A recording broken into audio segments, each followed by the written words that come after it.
сіз осы қажылыққа барып намаз оқуды бастадыңыз ба, әлде осыған дейін сіз намаз оқитын ба едіңіз?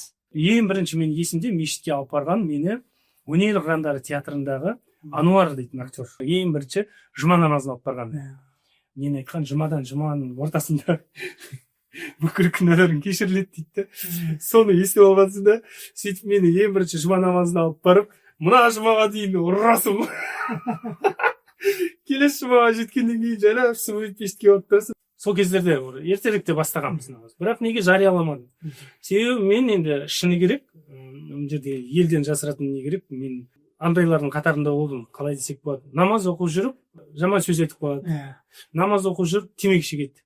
Сондайлардың қатарында болғаннан кейін мен намазға кір келтіргім келген жоқ. Себебі ол өте таза, өте керемет нәрсе де.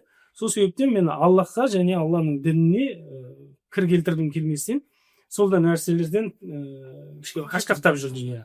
Себебі мен қазір темекі шегіп тұрғанымды көріп, Алла туралы әңгіме айтқанымды көрсе, ертеңгі күні, ой, мыналар осындай ма, мұсылмандардың барлығы мынандай ғой дейді. Мен бұл нәрсені, бұл тақырыпты әбден осы нәрсеге тыйылып қойғаннан кейін барып шығамын деп өзіме сол кезде уәде бергем. Енді былай қарап тұрсам, 15 жыл темекі шеккен екенмін.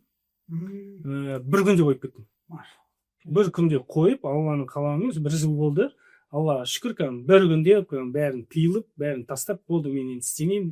Қоғамдық жерлерде, жалпы бір жерлерде болмасын, жаман сөз айтпауға тырысатын болдым. Одан кейін көп сондай жаман сөзді көп айтатынмын. Сол себептен де мұсылманға кір келтіріп қаларды. Соны уайымдайтынмын. Сол себептен соның барлығынан тыйылғаннан кейін барып, мен қазір ашық айтып отырмын да,